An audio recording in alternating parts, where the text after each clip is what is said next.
my main area, or is the one that I like the most. But because 2/3 of all the students in the UK have had no online learning for the past 5 months, and that number's even bigger worldwide. Because of that, we are running all of these syllabus-focused lessons, and I'm doing maths, which I quite like maths. I just don't quite like it as much science. But actually, to be honest, maths is the purest science, and when you go far enough and deep enough into it, you realise that the two are completely intertwined, and you can't figure out how time distorts, or how these weird quantum effects like teleportation and things kind of existing in multiple places at once, and the idea of multiple universes and all that kind of stuff doesn't make any sense without maths. So you got to do maths as well in order to figure it out. So that's why, to be honest, I do quite like maths as well. I just normally do the science. Anyway, if this is your first time, then hello, and thanks so much for coming. This is an Aim High Live, so you can ask questions whenever you want. And I'm going to go through, today I'm going to do high school levels, about ages 13 to 17-ish, and I'm going to do fractions and percentages. To be honest, actually, let's say 13 to 17, this is probably more applicable to like anyone between 8 and 17, because some people get taught this really well when they're younger, and some people get taught it really badly when they're younger as well. And so either way, it may be useful to you. So who's here? Catherine's here. 1 million slots is here. Jack is here. Science is better than maths. Yeah, but maths is the purest science. That's what they always say. Anyway, right, let's switch across to where we're going to start. So we're going to start here. So who knows what this is? What's this? What is this thing? And yeah, to be honest, this is what most people would call science, but ultimately I'm going to start with it anyway because it's fun. Yeah, it's a sponge. It's an actual sponge. It is a sea sponge. So, I want you guys to tell me what you think would happen if you were to take a sea sponge and you were to squeeze it through a living sea sponge. So if you take a living sea sponge and you squeeze it through a sieve. So if you took a big sieve here with all its little holes in it, and you squidged it through the sieve, then what do you think would happen to the sea sponge on the other side? So it's like a sieve like that, with all of its lines across. What do you reckon? What would happen to the sea sponge if you squeezed it through a sieve? Anyway, that has nothing to do with the maths that we're going to cover today. I just thought it was interesting, so I just thought I'd throw it in at the beginning. Right, but here's the first question I want to ask in maths. And if you haven't already, by the way, probably good idea to grab a calculator, because this is going to be a particularly calculatory one. You can do it with your phone calculator if you want, but it's way easier if you've got like a scientific calculator or a proper calculator. I will quickly put a top hat on the sea sponge, and I will also acknowledge that I have not got my calculator here, so I might just grab that. Give me a sec.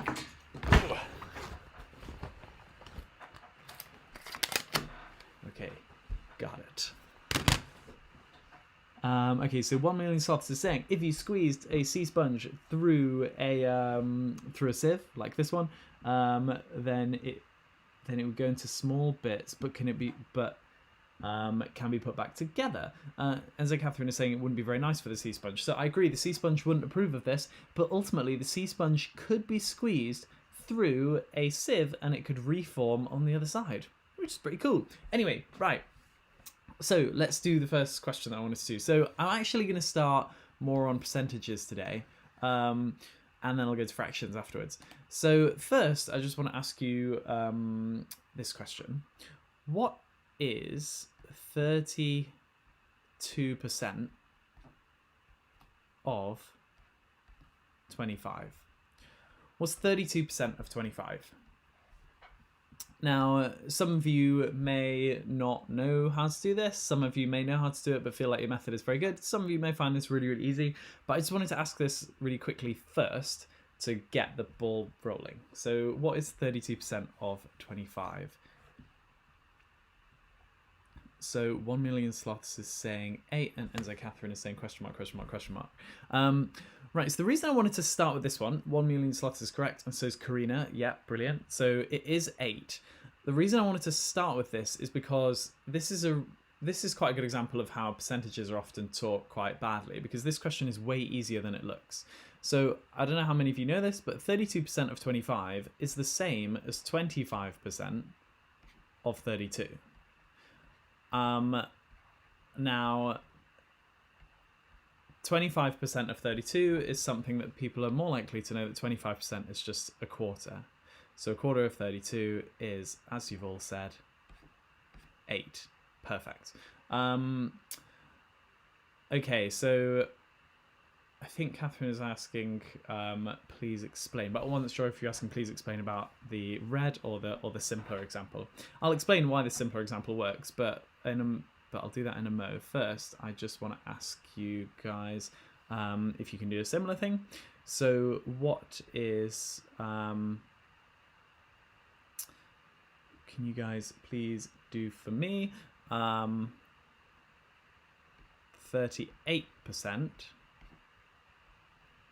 of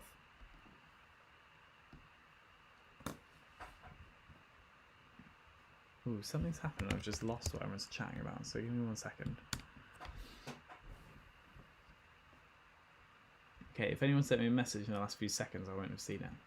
Anyway, let's go back. So can you get for me 38% of 20?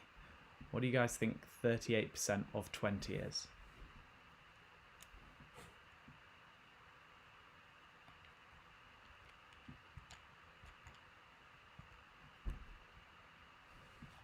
What's 38% of 20? Now, using the same thing that we were talking about before, 38% of 20 is the same as 20%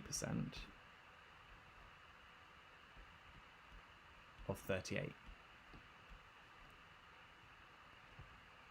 So loads of people are saying 7.6. Eli is saying it. Karina, Jack, yeah, brilliant. What is that chart or an eggplant? Are you talking about what's over there? That's my cactus. That's called Keith. This is actually one of the first live lessons ever that I've done from my actual house where I live. Because normally I've been doing all the live lessons from up in the north where I grew up with my parents, because yeah, I grew up like on a farm in the north, and it's where I've been throughout most of the lockdown. But today I'm back in my flat where I live. That's my cactus. Anyway, so yeah, 20% of 38 is quite a lot easier. Because you can, well, that's something that I think that people will be able to do a bit more easily. I'm gonna now talk about you're right, not mine. I'm now confused as to where people are looking.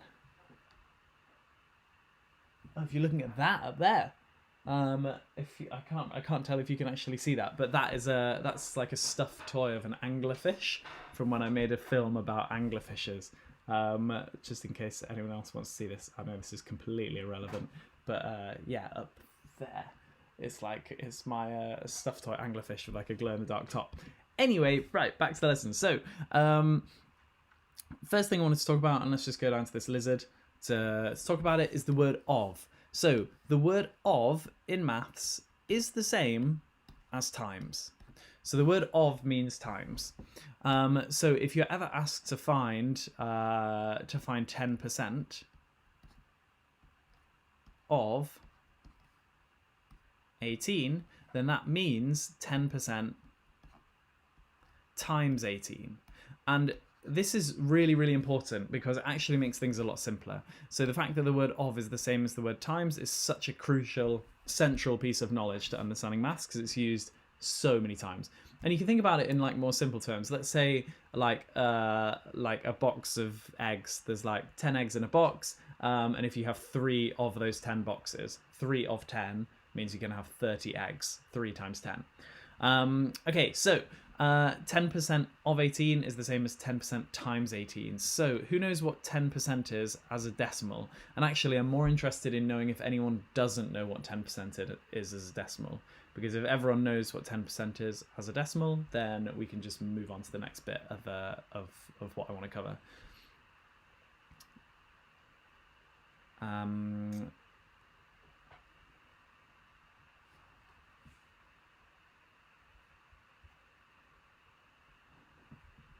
So Iachedi is saying 0.1, Eli is saying 0.1, and so Catherine is saying 0.1. Good. So 10% is the same as 0.1. Let me know if anyone doesn't know that, and I'll really quickly explain why. But otherwise, that means that 10% of 18 is the same as 10% times 18, which is the same as 0.1 times 18. So nobody is saying that they don't know why 10% is 0.1. Great. But by all means, if anyone doesn't know, just shout and we can go back over that. So yeah, 10% is the same as 0.1, which means that 10% of 18 is the same as 0.1 times 18, which is way easier to put into your calculator. Right, okay, so let's just get rid of that for a mo.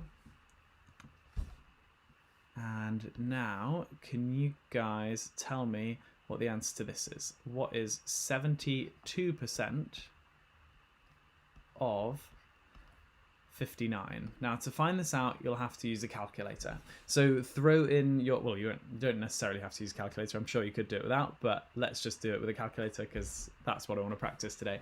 So 72% of 59. So everyone do work this out and then throw your answer into the chat. And meanwhile, I am just going to explain why it is this. And for anyone joining late, thanks for coming. This is an Aim High Live, and we're doing maths today, and we're doing percentages and fractions. In fact, let me grab this so that it can stay at the top.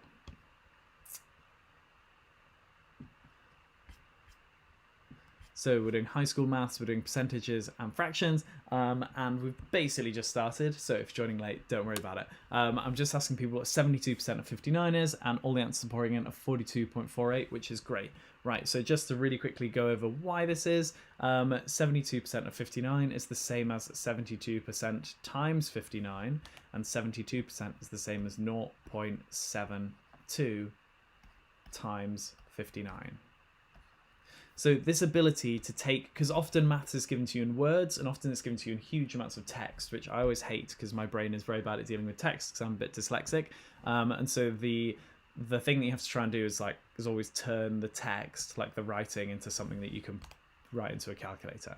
So 72% of 59 is the same as 0.72 times 59, which all of you have got. Great. Okay, so let's say this lizard weighs, let's say it's a big old lizard and it weighs 12 kilograms, which is huge for a lizard. So this 12 kilogram lizard is going to feast overnight, and in its feasting overnight, it will increase in size by 13%. So this lizard is going to get 13% bigger. So what do you think the new weight of the lizard is going to be? Starts as 12 kilograms. It's going to get itself 13% bigger by eating eggs. Eating eggs. So weird how there are so many birds that evolved on these islands where there were no predators or anything that would eat any of their eggs, and so they've just evolved completely defenseless. And now there are all these islands in Scotland that are covered in all these breeding birds just laying their eggs completely vulnerably, and some idiots have somehow allowed mice and rats onto the island that are now just eating all the eggs. It's an absolute disaster. Okay, so a couple of people got 13.56, and which is good. But let's just go through this in case anyone either couldn't get that or was doing it in a way that was quite slow. So what some people might do is find 13% of 12 kilograms. So you might find what 13% of 12 kilograms is, and so that's going to be 0.13 times 12, and you'd find that that's 1.56 kilograms. And you can find that in your calculator. So because that's 1.56 kilograms, you might have added that on to your original 12 kilograms to get 13.56 as your final. Who, of the people who got an answer, who did it that way and who did it another way? I'm interested to know, because this is not the fastest way to do it, and there's a much better way to do it, which is what I'm going to show you now. I'm interested to know who did it this way, so let me know if you did or didn't. Right, okay, so, by the way, I'm just keeping the of as the same as times at the top here because it's so important. Okay, so Karina did 12 times 1.13, and so did 1 million sloths. It sounds like maybe did that as well. Perfect. Right, I'll just quickly explain to everyone else how that was done in case anyone hasn't followed that. So, if your 12 kilogram lizard is increasing by 13%, then what you have to think of is that to begin with, your lizard was 100%. It was just the lizard as it is, as it was, that's the lizard to begin with. It's 100% lizard. Now, if you increase the lizard by 13%, then your new lizard is going to be 113% of the original lizard. So instead of doing 13% and adding it on, if instead you do 113% of your 12 kilogram lizard, then that is the same as, what's 113% as a decimal? What do you guys think? Of is the same as times. 12 equals, we know the answer is 13.56 kilograms. And so Eli, almost right. 113% is not 1.3, it's 1.13. Because remember, the word percent, per cent. Let me just break this down as well for anyone who doesn't know this. Per means divided by, so that's / or divided by, and then cent means 100. So divided by 100, that's what percent means, divide by 100. So that's why 50%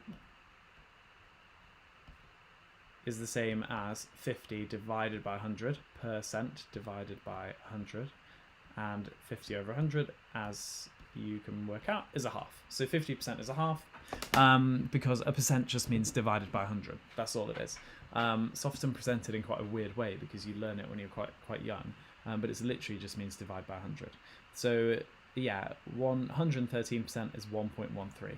Right, perfect. Right, now, next thing I want you to do is, if instead of eating eggs, let's say that it lays eggs. So now we're going to have the same lizard, so it's still 12 kilograms, but this time it's going to lay eggs. And as a consequence, it's going to get 21% smaller. So it starts at 12 kilos, it's going to get 21% smaller. I want to know what percentage you're going to times 12 kilograms by and what the final weight is going to be of the lizard. Go. I'm going to get rid of this.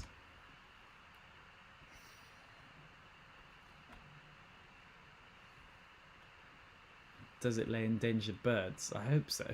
That would be great. If you could send a few lizards around that just lay various birds, then that would be brilliant. You could repopulate loads of the world. Okay, so originally your lizard started at 100%. Because it's getting 21% smaller, it's going to be becoming, what percentage will it become? So 100% is 12 kilograms. And then because it's going down by 21%, the new lizard is going to be 79% of the original. So I can see some answers coming in that look good. So because we are, I'm just going to keep going through why. So because we're going down by 21%, we go from our original, so 100% lizard, which is 12 kilograms, down to 79%. So the question is, what is 79% of 12? And so for those of you who've already done it, 0.79 times 12 equals 9.48. Okay, so Catherine, you're saying you got lost. Is there a point where you got lost? Is there a point that you want me to go over again? Let me know if you do. I'm just going to do one more example of this to make sure everyone's got it. Before we move on to the next one. So let's say that now, and this one will be a bit harder. So let's say that this lizard comes across another lizard that is much larger than it, and the two lizards decide to join forces, much akin to like a transformer relationship, where they just attach together and form like a mega lizard. So this new mega lizard is so much bigger than the original 12 kilograms that this lizard gets 105% bigger. So this lizard is going to get 105% bigger than it was before. So how can we work out the new weight of the lizard? So Catherine in particular talking to you about this, I'm just going to take you through it step by step while everyone works it out. So our original lizard is 12 kilograms, which means that we start with 100%. So 100% of our lizard to begin with is 12 kilograms. Now, because our lizard's getting 105% bigger, that's a huge increase. And so we're going from our original 100% up to 205%. So our new lizard is going to be 205% of what it was to begin with. So 205% of 12 kilograms, lizard merge. 205% of 12 kilograms is the same as 205%. So percent means divide by 100. That's actually why the symbol looks like this. It's got a divide sign, and then it's got 2 zeros for divide by 100, divide by 100. So 2.05, and then of is the same as times 12. So 2.05 times 12. Karina, that looks good. I'm just going to put in the numbers as well. Yeah, it's going to be 24.6 kilograms. Perfect. Okay, great. Right, now, that was brilliant. Now I'm going to go across to here. What's strange about this box of eggs? And I wonder how many people will notice this, because it maybe depends on what country you're in. What's strange about this box of eggs? And there is something weird about it. I saw it and thought it was very strange, but I wonder if anyone else will get this same feeling. What's strange about the eggs? Kind of saying hole in the top. No, that wasn't what I thought was weird.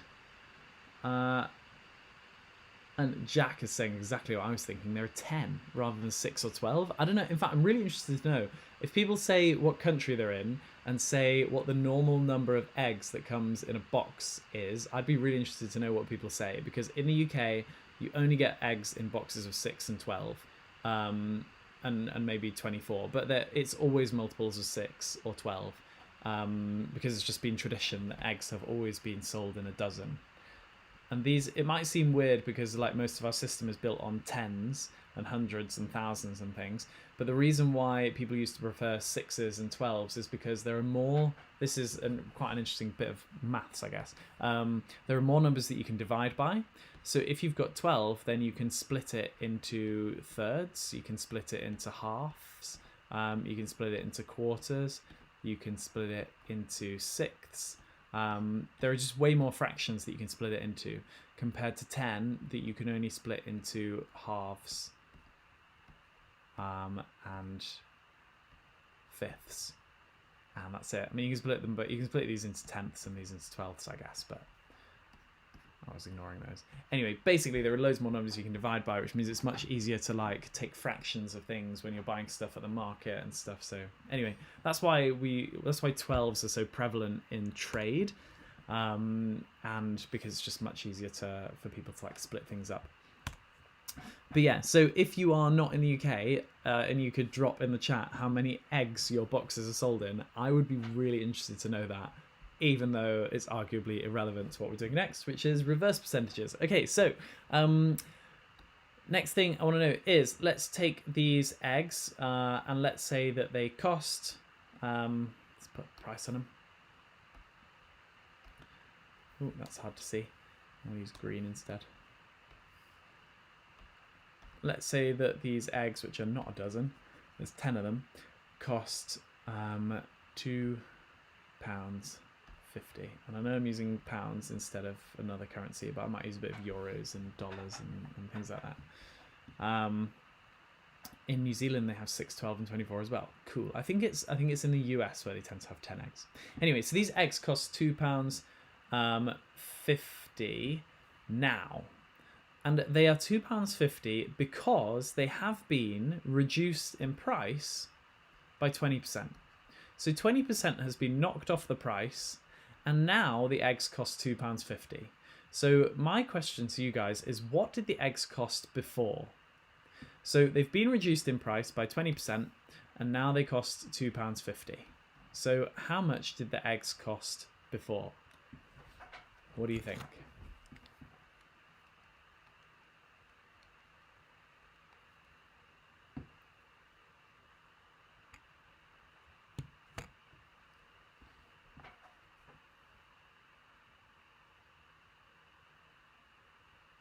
I'm going to see what people think. But while people are typing stuff in, I'm going to start to explain what the next idea is. So Karina is saying 3.125, which is perfect. Great. I suspect, because I'm doing quite a bit of maths this week, and this is maybe the one that a lot of people will get quite well. I find that with percentages and fractions, some people really, really get it. And other people have been taught quite badly at school and so don't get it so easily. Okay, 1 million sloths is saying 3.125, and Catherine is saying 3. Okay, so Catherine, it's that answer that I wanted to that I was wondering if anyone would get. And so let's just quickly talk about why that doesn't work. Although Karina and 1 million sloths, it seems like you guys get this, and so I'll move through it as quickly as possible.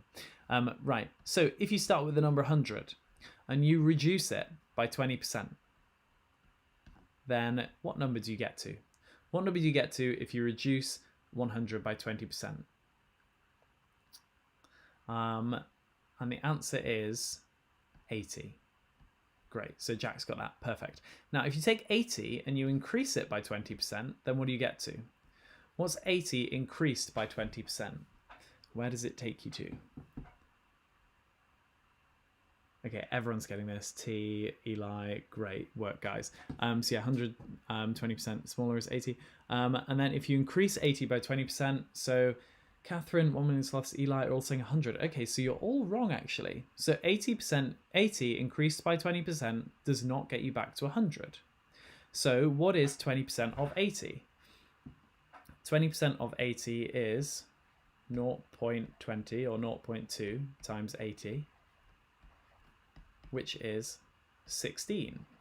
So if you increase 80 by 20%, then you're increasing it by 16, and you get to 96.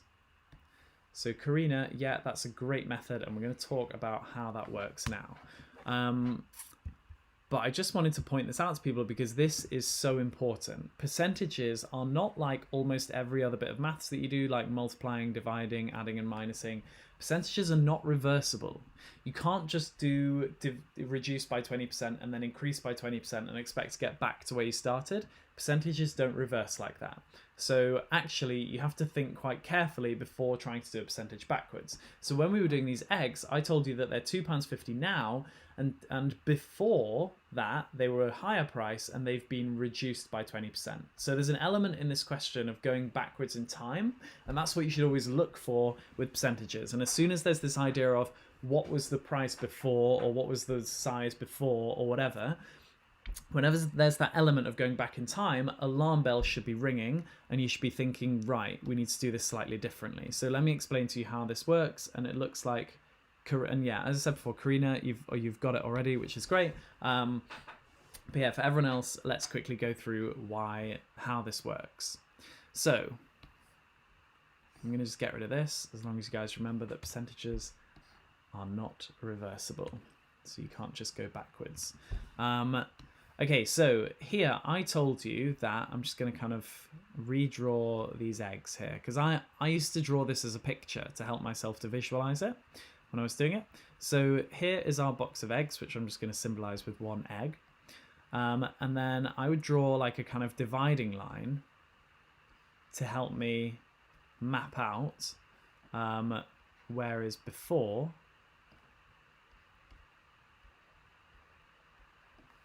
and let me just move that over there to help me map out before and after. So let's fill in all the information that we know. We know that after the reduction in price, the eggs are £2.50. And we know that they've been reduced by 20%. So we know that the journey to go from before to after was to reduce them by 20%. So minus 20%. And the thing we don't know is how much it cost before. So I'm just going to fill that in with an X because we don't know what it is. Now, if you were to write this out in algebra, then you would write that X, the price before, we're going to reduce by 20%. So if you're reducing something by 20%, then just a really quick recap of before, if you start with 100% and you're going down by 20%, then you are trying to find 80%. So to go across here, you're timesing by 80%, which is the same as reducing by 20%. So we're going to do X times 80%, which is times 0.8. And that is going to equal our £2.50 or 2.5. So the unknown price before times 0.8, so 80% of the price before will give us £2.50. So a 20% reduction, because if you're doing 80% and that's a 20% reduction of the price before will give you £2.50, which means that you can get the price before by doing 2.5 and dividing it by 0.8, because you divide both sides of this equation by 0.8. So therefore X will equal this, which as Karina and 1 Million Sloth said is 3.125. So if you were putting it in money, instead of 3.125, you might write £3.13, because you can't have half a penny in the UK system anymore. Cool. Okay, great. Right. Let's see now how many people followed that by going up here. Let's just go up here and make this bit of space here. This will do. Right, so let's say now that, in fact, let's go up to Charles Darwin. I wasn't going to go to Charles Darwin yet, but anyway, he'll do. He'll do. So let's say that Charles Darwin is looking for insects. Charles Darwin was so obsessed with collecting insects that when he went on field trips and he ran out of pockets to put the insects in, he would literally store them in his mouth. Like, there was so many times that he would come back to the boat and his mouth would have loads of, like, insects inside that he was just wanted to bring back so that he could study them. So I'll draw little insects going to his mouth. Darwin was pretty cool and pretty extreme and pretty weird, and it would have been really interesting to talk to him as a human being. But anyway, I don't know. I actually don't know too much about him apart from like his discoveries of the theory of evolution. But I'm sure that he'd be very interesting to chat to. Anyway, so right, let's say Darwin has discovered. Let's say he's discovered like 207 insect species.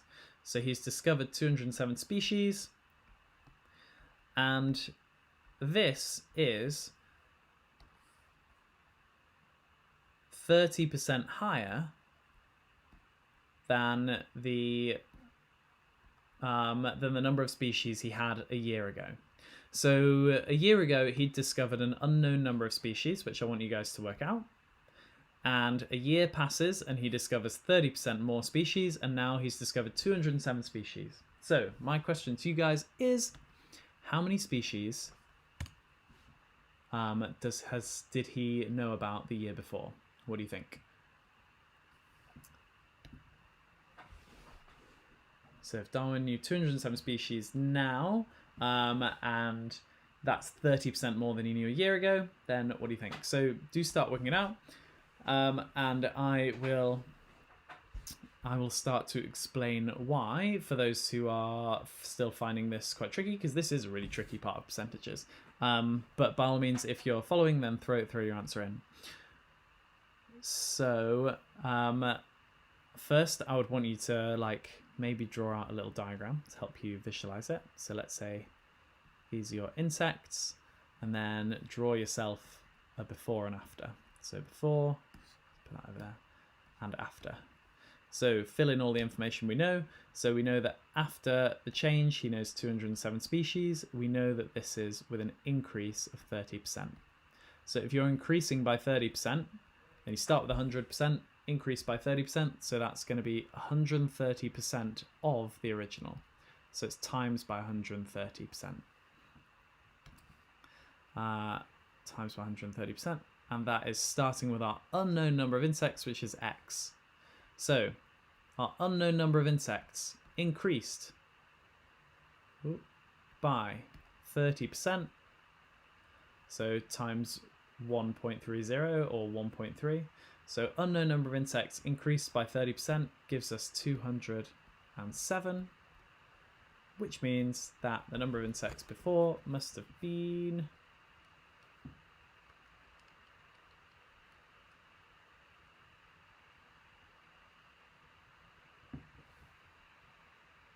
159. Great. So Laura got that, Karina got that, perfect. Eli's saying I'm 10. Hey Eli, these are aimed at people aged kind of like 13, 17. So if you're keeping up with this, that's amazing, and you're very welcome to stay. But if you're finding it tricky, don't worry about it, because I'm kind of going at a speed that's for like people who are a bit older. But if you can keep up, brill.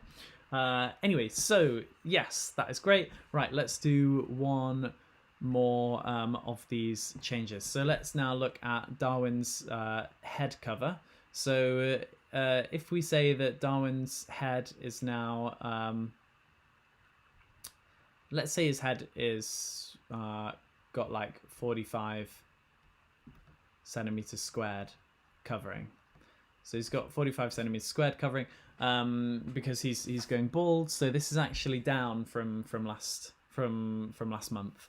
So a month ago, so he had his head was covered in more hair before, and it's actually he's had a reduction in hair cover of let's say 42%. So his hair cover has dropped by 42%, and now he's only got 45 centimeters squared covering of his hair. So what hair covering did he have before? If he's got 45 centimeters squared covering now, and that's because of a decrease of 42%, then what does that mean he had before? So again, I'll help to draw you a little map so that we can do this reverse percentage. So here's Darwin's hair covering. And if you label how much hair he had before, then we don't know how much he had before, so let's just call that X. And after, he's got 45 centimeters squared. And that is after a reduction of 42%, minus 42%. So if he's losing 42% of his hair, then that is the equivalent of him having 58% of the hair he had before. So he's now got 58% of the original. So minus 42% is the same as 58%, because if you start with 100%, you take away 42%, that gives you 58%. So we start with the original amount of hair, and if you reduce it by 48% by timesing by 0.58, then that should give you the new amount of hair, which is 45. Which means that the old amount of hair would be 45 divided by 0.58, which is going to be 77.6 centimeters squared. Perfect. Great. So, yeah, Darwin used to have a lot more hair. Only a month ago, he had 77.6 centimeters squared, and now he's down to 45 centimeters squared because there's 42% reduction. Cool. Okay. Right. Let's now. We spent most of the time on percentages. I'm now going to switch over to fractions. Let's go over here to this big old seal. I'm going to take a really quick drink of water. That seal is making me proper thirsty. Okay, so fractions. This is another thing that I found was not explained to me very well in school, and maybe you've had a similar experience. I think that fractions are quite a lot simpler than it's often made out, and they're kind of taught in this way in isolation of being like, oh, that's a fraction, that's like this weird thing that behaves weirdly and you have to learn these rules. But actually fractions are quite simple when you understand why they're written in the way that they're written, which took me ages to figure out. So first of all, have you ever noticed that the division sign is the same as a fraction, where the dot on top is the first number and the dot on the bottom is the second number. So 3 divided by 4 is exactly the same as 3 over 4. It's the same thing. 3/4 is 3 divided by 4. And this is true of any division. So there will actually be lots of times that you might be finding a division quite difficult, or you might be thinking, oh, this is going to take loads of effort and energy to work this out. For example, if you're asked to do 450 divided by 5, then it's often a lot easier to just start by writing it as a fraction, because it's the same as 450 divided by 5. And then you can often start cancelling it down in ways that might seem simpler. So that's the first thing to note, is that a fraction is the same as a division. And a lot of you may have already known that, but that's just the first point that needs clearing up. Point number 2 is that in a fraction, the top is all the stuff you times by. So I kind of think of it as the timesy stuff. The timesy stuff goes on the top, and the dividey stuff goes on the bottom. Oh, that's the dividing stuff on the bottom. So, for example, if you are told to do 3/4 of 16, then what that means is that for 16, you're going to times by 3 and divide by 4. And you can do that in either order. So again, some of you will find this quite simple, but for those who haven't done this already, 16 divided by 4 times 3 will give you this answer. So that's going to be 12, which I'm sure a lot of you were already doing. But right, so this is the Eli's got it perfect. Nice, Eli.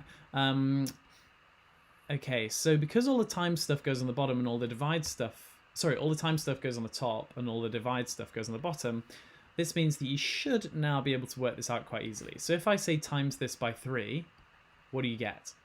So that's question number 1.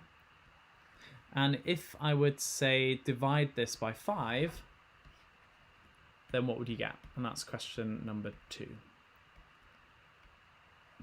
So what do you get if you times this by 3, and what do you get if you divide it by 5?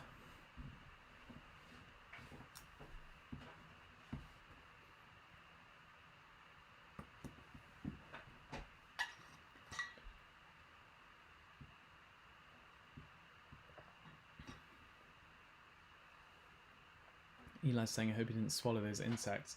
He probably did swallow some insects every now and then, but to be honest, it's fine because humans are quite well adapted for eating insects. Okay, so Karina's saying 9 over 4 and 3 over 20, which is brilliant. Nice. Okay, so for those who didn't follow that so easily, all the stuff you times by on a fraction goes on the top. So if you're timesing by a number, it goes on the top. So some people make the mistake of thinking 3 over 4 is the same as 9 over 12 because you've times the top by 3 and you've times the bottom by 3. But actually, this doesn't make any sense because you can simplify 9 over 12 by saying, well, 3 goes into this and 3 goes into this, so therefore it must be 3/4 by dividing the top by 3 and dividing the bottom by 3. But how come you've taken 3/4, made it 3 times bigger, and then ended up with the same number? Doesn't make any sense. So the key thing to remember is that when you're multiplying a fraction by a number, you only multiply that number onto the top. So 3/4 times 3 becomes 9/4. Similarly, when you divide by a number, you just times it onto the bottom. You will notice as you get older and you kind of progress through doing maths that the divide sign actually kind of disappears because instead of using divide signs, we just times the number onto the bottom of the fraction. So 3/4 becomes 3/20.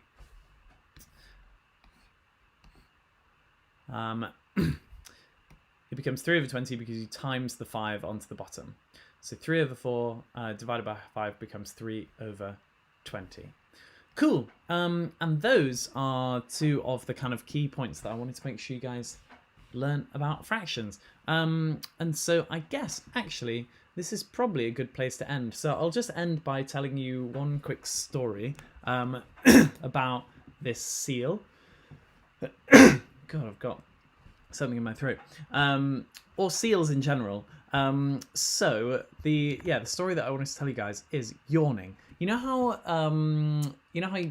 there's this idea that you can if you see someone else yawn and you yawn as well, then that means that you're like empathetically connected to that person, so you understand them. Well, I'm wondering if anyone here feels like they don't yawn so much when they see other people yawning.